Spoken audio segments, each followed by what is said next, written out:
Alright guys, if you want to learn about archery, you've come to the right place. My name's Dave Thomas and this is BowHunterPlanet. This is what we do. We do videos on archery equipment and hunting and all that great stuff in the industry.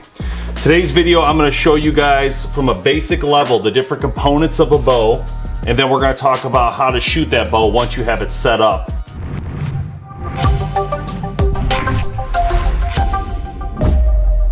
If you are very new to this, you have some options. You can buy something very low cost on Amazon if that's what you're trying to do to learn yourself how to set up a bow. Or most people go to a box store, which is like a Bass Pro Shop or Cabela's. And then people who are more serious generally go to a pro shop, which is generally a smaller shop that carries high premium bows and sometimes middle class bows. And in that case, when I say middle class, I'm talking about price. Bows will range from about $200. Anywhere up to $2,000. So it depends what you're looking for, and those are just averages. All right, so let's talk about the most basic components of a compound bow, just so you understand what you're looking at. So we'll look at this bow first here. This bow has dual cams, so you have a cam here and a cam here. Some bows have a single cam, so they have a wheel at the top and a full cam at the bottom. This is your string, your main string. These are your cables. And these are going to pull against your cams to help give you that power. When you draw a bow, it takes some of that pressure off your arm. If you're shooting 100 pounds, you're not actually feeling 100 pounds like you would on a traditional bow. These are your limbs. This is what you call the split limb. This is what you call a solid limb. So they're just different designs, different types. This bow has 2 limbs total, whereas this bow has 4, just to give you an idea. This is your riser. It's the metal piece in the middle here. This is your grip. This is your shelf. This is where your rest is going to go. This is a cable rod, and what this does is control your cables, and different bows have different ones. As you can see between this APA and this Bear, completely different cable rods. So bows have a lot of suppression, and that's what you see here in the limbs. So this helps with any vibration of the bow. When you fire it, it helps take away some of that vibration. This is a string stop. So when the string comes back forward, it's going to hit this and help stop it and keep it from going further past towards your hand. So this is going to help keep that string in line. This is a sling, just hold your wrist. This is a stabilizer. You have a bow sight, which you're going to try to sight in. It has adjustability to allow you to do that. This is your arrow rest. This is a D-loop, and you will have a release aid, like this Cobra release, and it goes onto this D-loop. Your arrow goes in, and you pull back, and you fire with this trigger. This is a Peep Sight. You're going to look through this and put it on your pins here, and that's how you're going to see your pin alignment and make sure your shot is accurate. These are what they call some sort of, I don't know the word for this brand, but a speed stud is the type of thing. It helps generate some weight on your string and get some speed going forward. In the cam systems, a lot of these bows have flexibility, meaning you can adjust this cam to fit multiple people. So a lot of flexibility here. If you shot this bow and you wanted your dad to shoot it, you can adjust this on your own to actually make that adjustment. This is a pocket. Your pocket holds your limbs to your riser.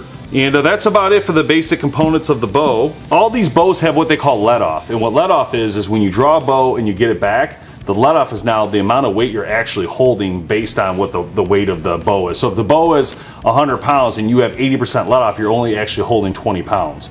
So that's the point of having that let off, just to take away that weight for you.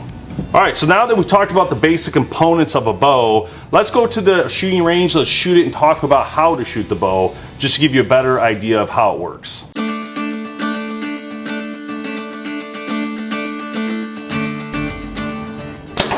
All right, so when you're gonna shoot your bow, again, you're gonna need your release aid. I recommend checking out Cobra. They do a great job in release aids.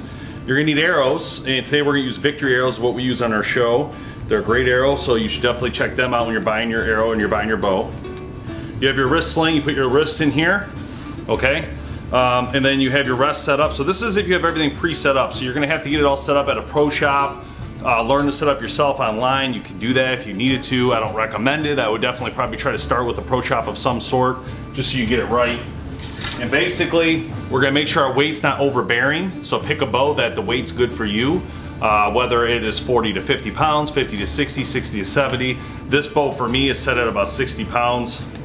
You put your arrow in to your rest using your knock here. Okay, and we're gonna put our release on the end. Keep our hands away from the trigger. I always put my hand behind the trigger. Okay, then we're gonna draw our bow.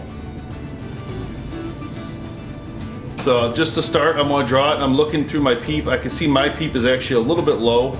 so it would actually need to go up. And I can actually do that actually pretty easy with this bow. Trophy Ridge makes this peep adjustable, so it's actually really easy if you get a bear archery bow. So again, I'll do it again. I'm gonna make sure I'm aligned. I want my nose touching the top of the string here. You see that? So I'm touching the top. It's not in the corner. It's the corner of my mouth, and then it's touching the tip of my nose. And that gives me my perfect alignment. And then what I want to do is reach my wrist around and try to cut my finger around the trigger. You don't really necessarily want to just touch the trigger like this. You kind of want to try to get over the top of it and try to hook your finger around. So I can tell for me, this release is too short. I need to tighten it. So that's how you can tell. You want to be able to get your finger around it if you can get it into that little crevice. Now there's different ways to shoot a release. It's kind of up to you. I'm just telling you how I do it, and it makes me comfortable. So everybody's gonna be a little bit different on that. Let's try it again. Like this, I come around. You see where my finger came around here? My fingers come around, so it's not on the tip of my finger, it's now here in the crevice. And so what it allows me to do is line it up. It's in the crevice, and I'm gonna kind of basically pull through, and I get my shot off. So very simple. You know, if you get a good release, it makes it comfortable. A good shooting bow like this bear archery bow here, this is a Resurgence, a very smooth bow. So, once again, pull through, and my shot almost hit my other arrow. That's pretty cool. So with that, the draw cycle, right? Let's talk about the draw cycle. And you know, different people are gonna say different things about this, okay? I don't believe in the sky draw, okay? Sky draw is doing this, I'll show you. I don't like doing it. So sky draw is going like this and coming down into your target, okay? Here's the reason I don't do a sky draw. When I was younger, I saw someone do a sky draw, and the loop broke, and it sent the arrow like 4 houses over and hit a pool and could have hurt somebody. So I don't do that. The way I draw a bow, try to get my elbow up as close to my face as I can, and I'm gonna pull through the bow, and you set it and fire, okay? So I just try to get around, right? So, and the thing is, you shouldn't be pulling too much weight where you have to sky draw a bow. That's the other thing. So don't be going overkill. You know, learn to shoot your bow first very well at a lower weight. Then you can move it up slowly as you get stronger and learn how to use it. But again, practice is huge with compound bows and a lot of fun. So I hope this video helps. Again, you know, there's a lot of pro archers out there who I definitely respect, and they're gonna maybe say things a little bit differently, and that's completely fine. Everybody does it differently. Today's video is gonna be the basics of the basic. So just how to get started. So I'll see you guys next time. Thanks for tuning in. If you liked what you saw today, please subscribe, give me a thumbs up, and we'll see you next time on BowHunterPlanet.com.